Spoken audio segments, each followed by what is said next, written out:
Nate Buzolic, thank you for joining us. First of all, you grew up in Lakemba, which is in southwest Sydney. It's probably the heartland of Muslim Australia, more than 50% Muslim population there now. What was it like growing up there? What impression did you have of Jews and the situation in the Middle East? Yeah, I think when most people look at me, I'm an actor from Hollywood, I'm a Christian, they would probably assume, coming from Australia, that I'd have no real deep understanding of Middle Eastern culture, of the Islamic world. But, growing up in the Lakemba Punch Bowl area, I really was, a part of a huge community where I was going to Ramadan as a kid. I was, learning about the Quran and how Muslims ultimately do life culturally and religiously. And it was a very, very different experience. A lot of people, even when I traveled, had no idea that there was such a large Muslim and Arab population in Australia. So for me now, in light of what's been happening in the Middle East, in Israel and the surrounding regions, it's really helped me understand the cultural dynamics. And there is a vast difference between the way, Arab and the Islamic world does life and the way that the Jewish, Christian Judeo values do life. And sometimes those two worlds clash, and to understand how those two worlds kind of see things differently and their worldview is actually really, really important to making better sense of the landscape of what's unfolding right now. And what impression did you get from the people you grew up with, your neighbours, of Jews and Israel? Yeah, so I had no interaction with any Jewish people growing up. In fact, my original understanding of not only Jewish people but Israel came from a very Arab Islamic point of view. And so, there was a deep bias, and I would say even a hatred towards the state of Israel and Jewish people, especially in Sydney. When you think about out west, there's a large Muslim and Arab population, and then you go to the eastern suburbs where the Jewish people sort of gather.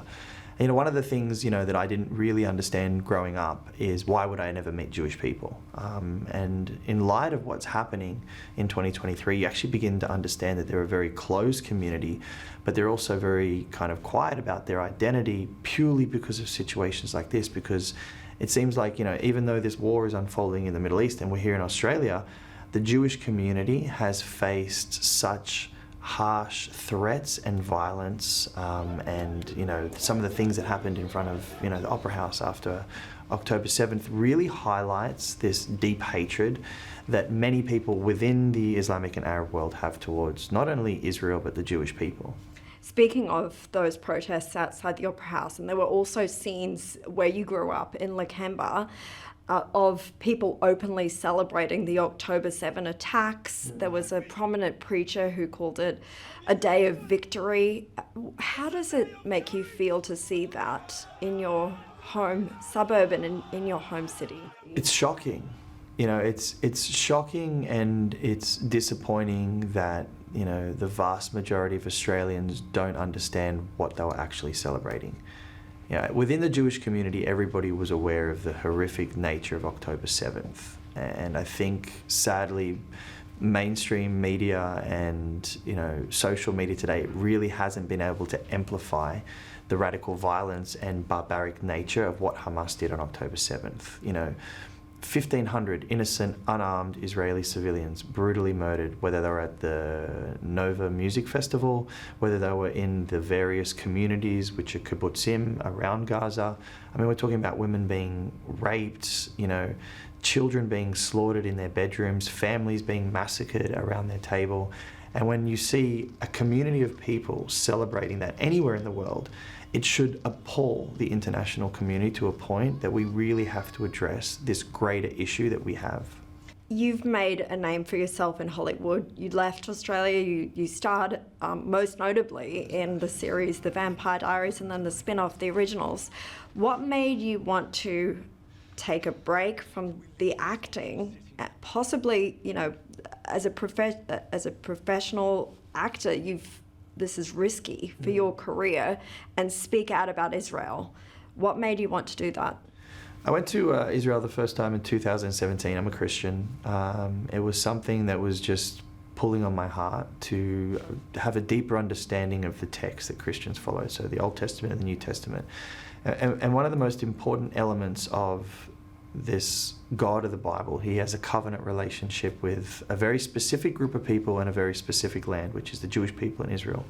And I think, one of the saddest realities for Christians is we're so disconnected from the Old Testament. We're so disconnected from the foundations of our beliefs, which really kind of amplify all the story that leads to this figure that we believe in called Jesus.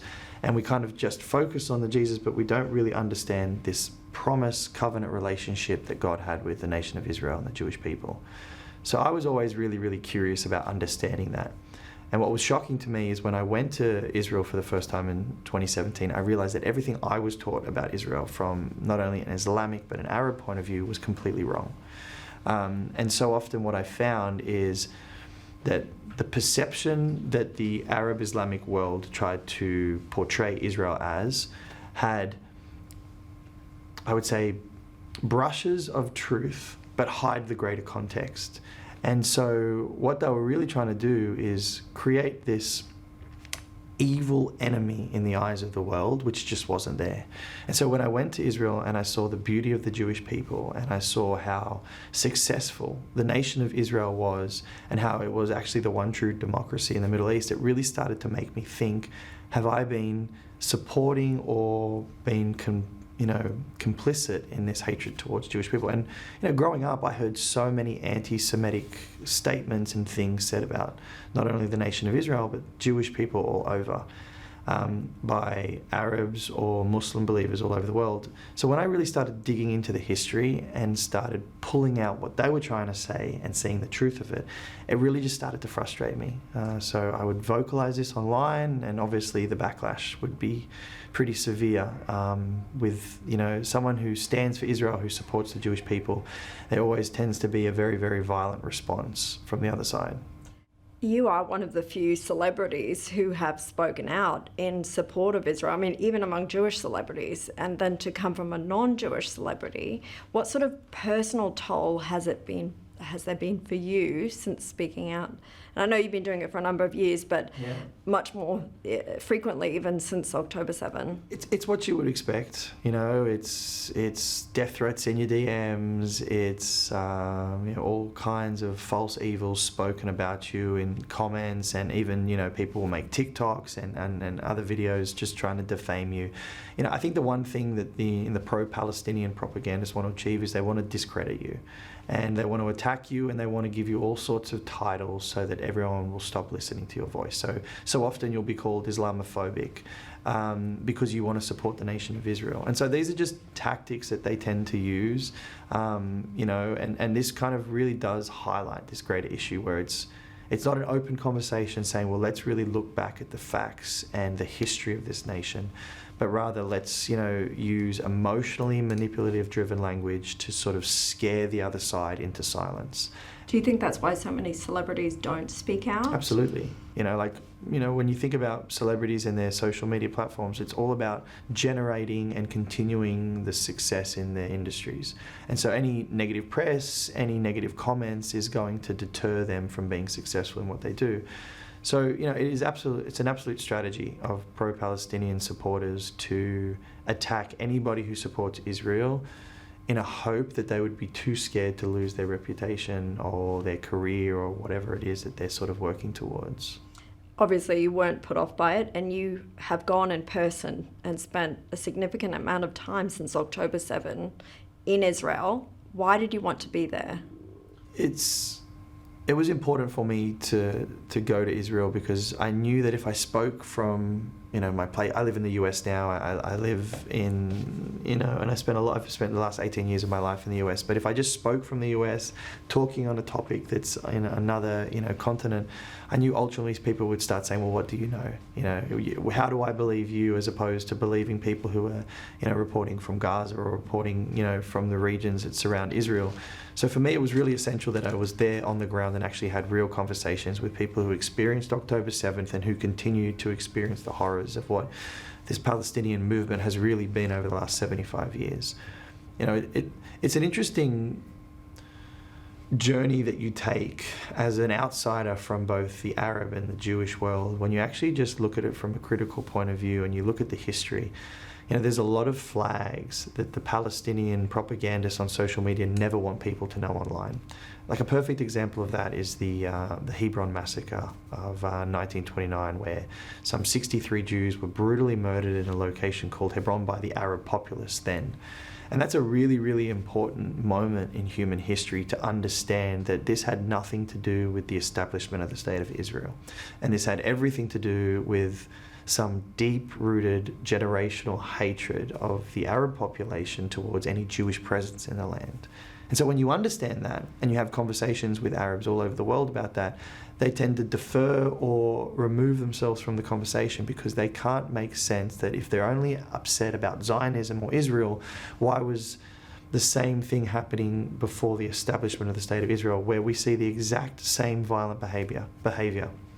At the Hebron massacre, people were raped, stabbed, murdered, shot. And so it was the same violence that we saw on October 7th, yet it happened long before the nation of Israel was established. And so this is a generational hatred that they never want the world to really hear about. And so those sort of moments in human history are really important for the Australian population to understand, well, hey, this is not about just Israel. This is about an Arab distaste for Jewish presence in the land, which is their ancestral homeland. While you've been in Israel, you've interviewed released hostages, survivors, the president, the former prime minister, families of hostages, soldiers. What have stood out for you as some of the most compelling people that you've spoken to and compelling stories? Yeah, Avi Haim had his children and his wife in Gaza. They were hostages. I did an interview with him, and you couldn't imagine what it's like to sit with a man in a kibbutz that's not his own. He had to go to another location because he's lost everything because of October 7th. And all he has is hope. And every single day he wakes up hoping that his family will somehow be released by a radical terrorist organization called Hamas. You don't know what to say to them. You don't know how to approach the situation, but you see that all they have is hope, and all you can do is sit with them and pray that they will be able to be reunited with their family. Now, Avi Haim was one of the lucky ones. His family did come home, and that was a very, very emotional moment for me, having known him, had the opportunity to have an interview with him, and then hearing about his family coming back was an incredible experience for me. But the one thing that I found that stood out with every single person I spoke to, whether it was the victims' families, whether it was families of hostages, whether it was soldiers, the one thing every single person said to me is, all we want is peace. We don't want to destroy Gaza. We don't want to remove and destroy the Palestinian people, but all we want to do is live in peace and have happy lives. And that stood out to me in such a powerful way, because when I looked at the other side, and when I looked at what the pro-Palestinian propagandists were saying, and what many people were saying in Gaza, is all they kept chanting, all they kept wanting or desiring was a complete destruction and removal of the Jewish presence in the land. And so for Australia, when we're unaware of what's really been going on for the last 75 years, and we hear statements like, from the river to the sea, Palestine will be free, we don't fully understand what they're chanting and what they're claiming. But from the river to the sea is a call for genocide of the Jewish presence in the land. And for some reason, we allow chants of genocide now to be spoken in the streets in Sydney, in Melbourne, and all over the world. So it's a bizarre point in human history that we're living in, where we say, well, racism is wrong in 2023, but racism towards Jews is going to be okay. And war is wrong in 2023, but if it's a war against the nation of Israel, then maybe it's okay. And terrorism is wrong in 2023, but if terrorism happens in the state of Israel, well, then maybe there's a justification to it. And we saw that happening in the US when, the Senate came together to ask questions of these, heads of universities, and they asked, is the chanting of genocide an acceptable part of your school and code of conduct? And they said, well, it depends on the context. And so the context is this: why is the Palestinian Arab populace of the world allowed to openly hate and try and murder Jews all over the world? How would you respond then to the critics who would go after you and anyone else who supports Israel and Zionism, that you are supporting genocide? And obviously we're seeing, as we go to air now, as we film this interview, South Africa take Israel to the International Court of Justice with accusations of genocide. How do you respond to those critics? I would say just do a deep dive in the history of not only the Jewish people but the state of Israel before 1948 and even the last 75 years. If you did a short Google search of the number of terrorist attacks that have been committed by Palestinians, Hamas, or Islamic Jihad just within Israel in the last 20 years, you'll be shocked. We're talking, bombings of, Passover dinners, buses, shootings in the streets of Tel Aviv. I mean, I've been in Israel 26 times, and every single time I've been there, there's been a terrorist attack. And the sad reality for the Israelis and the Jewish people is they've had to become used to it. They've had to become used to rocket fire from Gaza and random terrorist attacks on the streets of their own cities. And if it happened anywhere else in the rest of the world, every single nation would say, enough is enough. We have to cut the head off of the dragon. We have to put this to an end because otherwise our people are going to just be dying innocently. And the sad reality is when you look at the people who suffer most, these Palestinian terrorists who infiltrate Israel or are living within Israel are always targeting women, children, and unarmed civilians. You've seen a lot in your time in Israel of physical evidence of the atrocities of October 7. What was that like to look at, and how does it make you feel when you see all the denials and justifications online for it? It's sad, and I think we're at a point in human history where we have to make a choice. We either support or be complicit in a radical ideology that has no desire for peace, or we actually stand up and say enough is enough. Going into the kibbutzim where hundreds of unarmed women, the elderly, and children were slaughtered is something that I'll never forget. And you walk into these small apartments, these houses they're a very, very tight-knit community, these kibbutzim, and they all live around the Gaza border. But a lot of the people that lived in the kibbutzim were really people who were peace advocates. They believed in the Palestinian people, that they had a right to a better future, and they were so often the ones who were hoping that there would be a future where those who lived in the kibbutz could one day go back into Gaza and trade. And there was like 17,000 people who would cross over the Gaza border every day working in these kibbutzim. And one of the most tragic stories that I heard was there was one family that was working with someone from Gaza. He would come every single day, and it was those people who were providing the intel and the information for Hamas to know who was in the kibbutz, how many people were in every single house, how many dogs did they have, how many of the kibbutzim had children working in the army or in the reserves. And they would compile all the information that Hamas needed, so when they infiltrated Israel, they would know exactly where to go and who to kill and how to kill. And it was the people that they were employing and trying to give better lives that turned against them. So in one kibbutzim, in one house, there was a picture of a family with one of the workers from Gaza, and it was a photo where they're all embracing, seems very nice. It turned out that that same person who was working in the kibbutz was also one of the terrorists who was killed on October 7th. So what do you do with that? What do you do, and how does a people ever find ways of peace when the very people they're trying to liberate from a radical, violent ideology, which Hamas is educating their generation, the next generation on, what do you do? You've got a number on a piece of masking tape on your shirt. Why are you wearing that? So I met Rachel Goldberg during my time in Israel in November, and her son Hirsch was one of the hostages who was still in Gaza. While we do this interview, it's been 98 days. And so Rachel is one of the most incredible and bravest mothers and women I've ever met. Every single day she made a commitment that she was going to put masking tape and tape the number of days that her son was going to be a hostage. Now sadly we've got to 98. By the time this interview comes out, it's going to be over 100.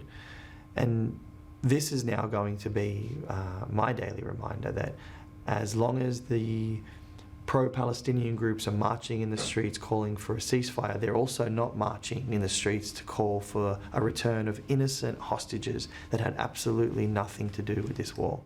You've had a huge amount of support from the local Jewish community in Australia because of your stance. What has it been like to come here and see that in person? Yeah, I wish there was more Jewish people in Australia, that the everyday Australian citizen could have an opportunity to engage and meet with them.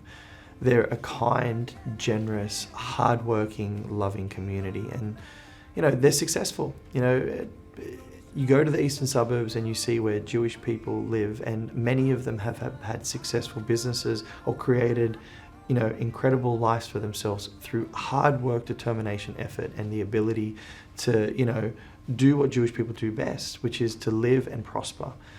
So I just wish there was more Jewish people in Australia, so that the everyday Australian could understand who they are. Their voices often get drowned out because they're always the minority. And I think that's the one thing Australia needs to realise. The Jewish people are the minority in this whole story. They're not the majority, they're not the aggressor, they're not the oppressor. They're actually, the victim of this tragic story where they have been targeted simply for returning to their ancestral homeland. And the irony of that is we're living in a country where every single day we have to talk about and remind ourselves that the ancestral people of this land, Australia, are the Aboriginal people, and we acknowledge them, and we should acknowledge them. But the hypocrisy of Australia right now is this: we acknowledge that the Aboriginal people were the First Nations people of this land, and yet we do not acknowledge that the First Nations people of the nation of Israel are the Jewish people. History tells us that. And so now we have to ignore history, and we have to ignore everything that every single historical book will tell us in favour of a pro-Palestinian movement that was ultimately created in 1964. There is an irony that a lot of that pro-Indigenous movement here seems to be in support of Israel no longer being in existence, or the pro-Palestinian movement itself. How do you battle the sort of misinformation that you see online? I know you've also, copped some censorship through people mass reporting your account. How do you see the online environment and work with that? Yeah, I think what people need to realise is this is much bigger than just an Israeli-Palestinian conflict. The whole world is going to get dragged into what is happening in Israel. And, this involves Russia, this involves Iran. Iran and Qatar have put serious money behind this conflict, and they have been clear in their intentions. Iran wants to destroy the state of Israel. And, on the battlefront on social media, they have been using bots, and they have been using every single tactic under the sun to silence any sort of voice of reason, any sort of voice of logic. So anybody who stands up and supports Israel will instantly be flagged in their system, and they will be targeted. My account, when I first started speaking on Israel, was taken down 4 times. Now, Instagram told me that, generally speaking, you have to get about 100,000 reports to have your account brought down, but I was getting millions. And that's all because Iran, Qatar, and this pro-Palestinian movement is an organised, well-funded movement to silence any voice that would counter their narrative. And what's next for Nate Buzolic? You've got a production company now that you're working with, and you've got a movie. Yeah, so I'm shooting a movie at the end of January, which is a movie set in the 1980s about some detectives trying to find out how to catch out these 2 corrupt New York cops. And I've also started a production company called Rover Media, which really was launched post-October 7th to combat a lot of the misinformation and the lies that the pro-Palestinian movement continues to perpetuate on social media. And that's one of the advantages that they have. When you look at Hamas, when you look at what they did on October 7th, you also have to understand if they're willing to rape, murder, and kill innocent unarmed civilians, they have no issue lying. And many people who are pushing this pro-Palestinian movement have no issue stretching the truth, lying about the truth, hiding the truth. They will present content without context. And so what I would say that Rover really wants to do is it wants to break the content lie and show the real context of everything about Israel that people need to know about. Because, that's the advantage that, many Palestinian propagandists have. Most Australians have no idea about the Middle East, and they have very little understanding about Israel, and they want you to stay in that world of ignorance, because while you do, they can say whatever they want. They can say, well, Israel killed, 23,000 innocent people in Gaza, since October 7th. But who tells us that it's 23,000 people? Well, it's the health ministry of Gaza, which is run by Hamas. So they could put any figure they want in, and we have to believe it. And also the proportion of how many are innocent civilians and how many terrorists. The IDF say it's almost 10,000 terrorists that have been killed. So when you look at that, you don't hear anybody from Gaza, you don't hear anybody from pro-Palestinians who say, well, 10,000 of those people who were killed were radical terrorists who were holding RPGs, Kalashnikovs, or they were trying to kill IDF soldiers as they work their way through terror tunnels. The other thing that I discovered on my time in Israel when I was talking to, people in the IDF, people who have been in Gaza, is, Gaza itself is about 68 kilometers in length. And underneath Gaza, they have 500 kilometers of terror tunnels. So that's where all the money went. Every single dollar that was funding, aid programs for this Palestinian population in Gaza, it didn't go to them. It went to Hamas, and Hamas built terror tunnels. And will that change if Hamas stays in power? Absolutely not. So the elephant in the room that pro-Palestinian propagandists don't want you to be aware of is Hamas. You get rid of Hamas, and then there's an opportunity for peace. As long as they remain, it's going to be the same cycle of hate from generation to generation. Nate Buzolic, thank you for being so generous with your time. Thank you.